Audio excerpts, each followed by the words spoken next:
Hello, welcome to video. My name is Leanna Williams and I'm a graduate of the National Theatre School of Canada's acting program. I'm a theatre lover and a storyteller, and I'm here to nerd out with you about Shakespeare and the actor's process and theatre school and everything in between. This is Call Me Billy. Thank you for being here. Today we're whipping out our dictionaries and we're doing a deep dive into the language, into the words of our pieces. Let's do a quick read. No big deal. No acting required. We're just going to read the text out loud. Is Brutus sick? And is it physical to walk unbraced and suck up the humors of the dank morning? What, is Brutus sick? And will he steal out of his wholesome bed to dare the vile contagion of the night to add unto his sickness? No, my Brutus. You have some sick offense within your mind, which by the right and virtue of my place I ought to know of. And upon my knees I charm you, by my once commended beauty, by all your vows of love, and that great vow which did incorporate and make us one, that you unfold to me yourself, your half, why you are heavy, and what men tonight have had resort to you. For here have been some 6 or 7 who did hide their faces even from darkness. Within the bond of marriage, tell me, Brutus, is it expected I should know no secrets that appertain to you? Am I yourself but, as it were, in sort or limitation, to keep with you at meals, comfort your bed, and talk to you sometimes? Dwell I but in the suburbs of your good pleasure? If it be no more, Portia is Brutus's harlot, not his wife. Dun, dun, dun! Great. That felt good, you know?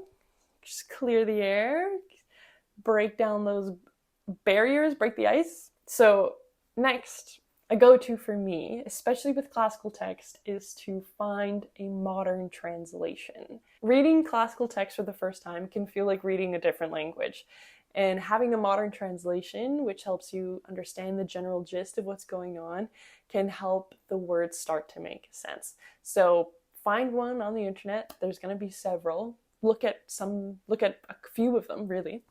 And then once you start to understand and interpret the text for yourself, I'm going to want you to make your own modern translation, or even to explain the text, explain your piece to a friend in your own words. This all comes back to owning your piece. The piece is yours. These are your words. You're living the life of this character. We want to be so familiar with the text that it's second nature, that we know it from every angle, including a modern one. Okay, so I've gone through the piece and I've kind of written out in my own words. It doesn't need to be perfect, as long as the general idea still matches the text and as long as you understand what you're writing. Because this is all about how do you understand and connect with the text so that it becomes more clear for the audience. So this is Portia's monologue in my own words. Here we go. Are you feeling okay? Is it smart to be walking around with no jacket, in the wet, in the cold, in the middle of the night? Are you sick? And should you be sneaking out of your bed into this gloomy and scary night, which would only make you feel worse? Brutus, something is really wrong. And because of who I am, I think you should tell me. I'm on my knees. I'm asking nicely. By my beauty and youth that's long gone, by all the times you said you've loved me, by our wedding vows,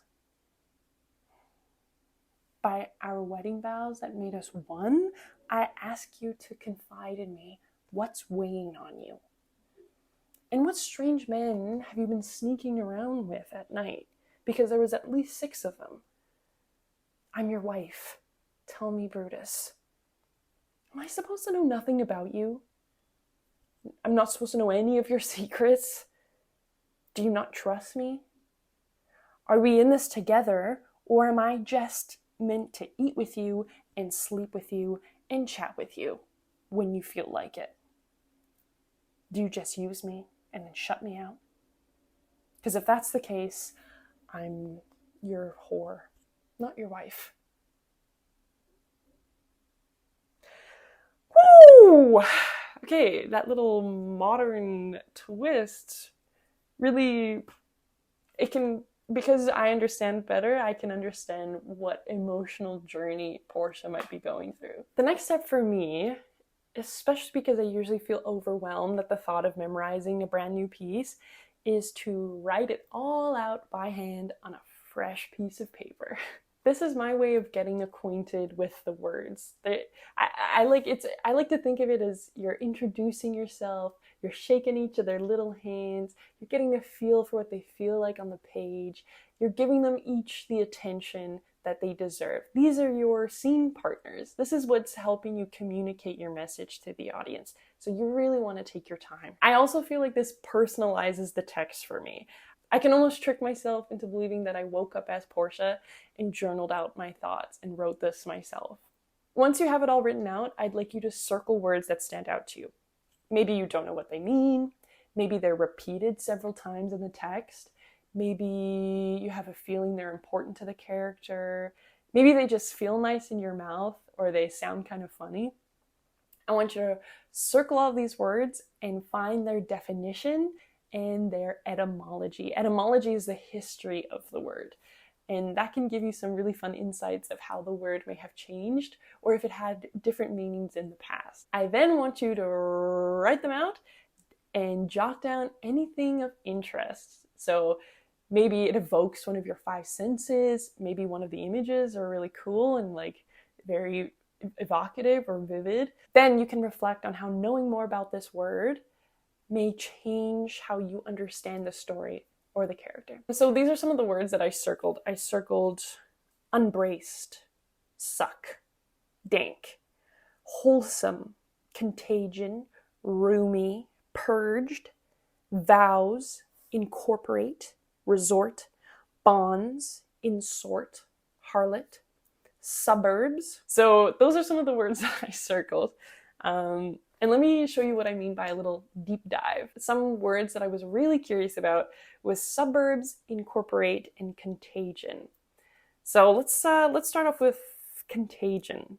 The Google definition for contagion, and sometimes Google has like a couple different definitions, so I kind of just amalgamated. I kind of just incorporated them into one. Okay, great. So the Google definition was the communication of disease from one person to another by close contact, the spreading of a harmful idea or practice. And then I just Googled contagion etymology. And this is its etymology. A communicable disease, a harmful or corrupting influence, from Old French contagion and directly from Latin contagianum, a touching contact, often in a bad sense. A contact with something physically or morally unclean, from continger, to touch, from assimilated form of com, with, together, from the root to touch, handle, meaning infectious content or communication, from 1620s. So I kind of like wrote that all out, and some of it's repetitive and some of it is really interesting. So take what sticks out to you and leave the rest.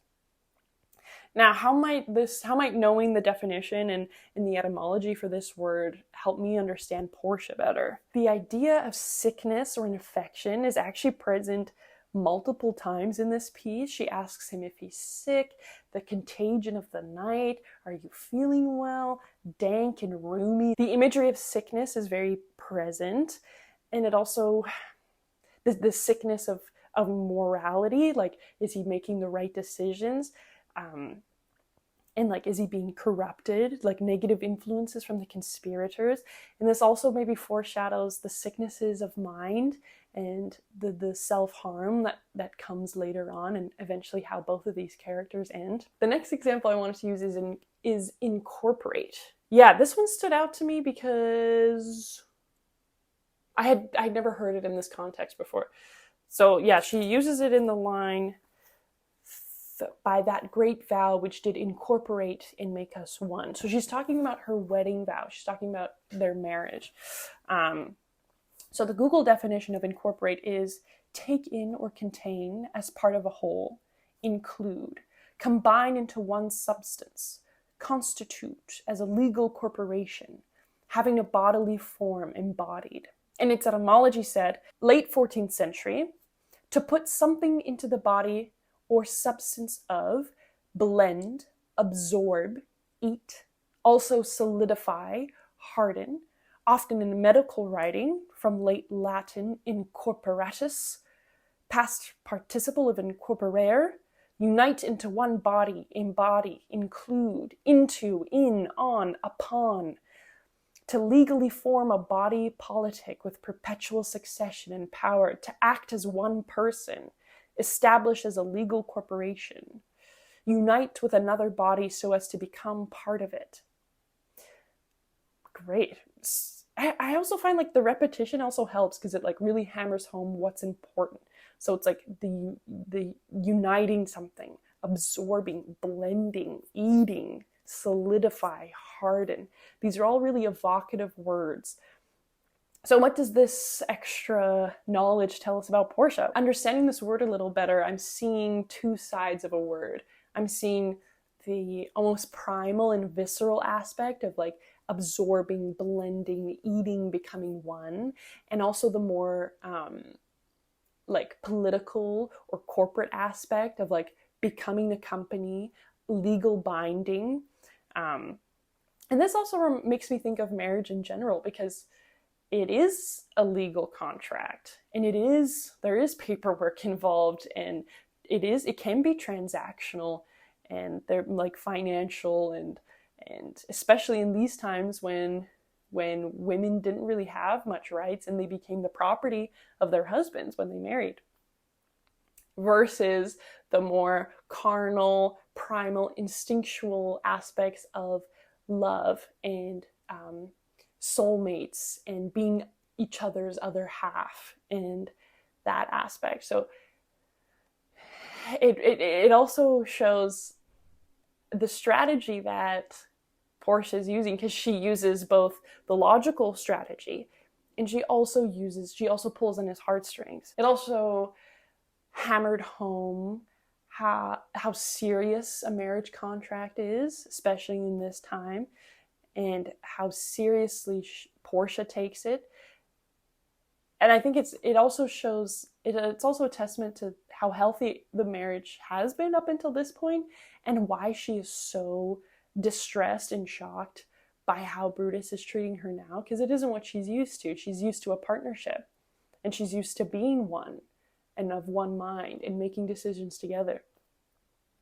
So it raises the stakes. Understanding this word, it raises the stakes of why Portia is having this conversation with Brutus. Another word that really stood out to me, that I was like, what are you doing here, was the word suburbs, because it felt so inherently modern. When I think of suburbs, I think of like the sprawling suburbs of LA and white picket fences and just like cookie cutter houses and like the nuclear family. That's what I think of when I think of suburbs.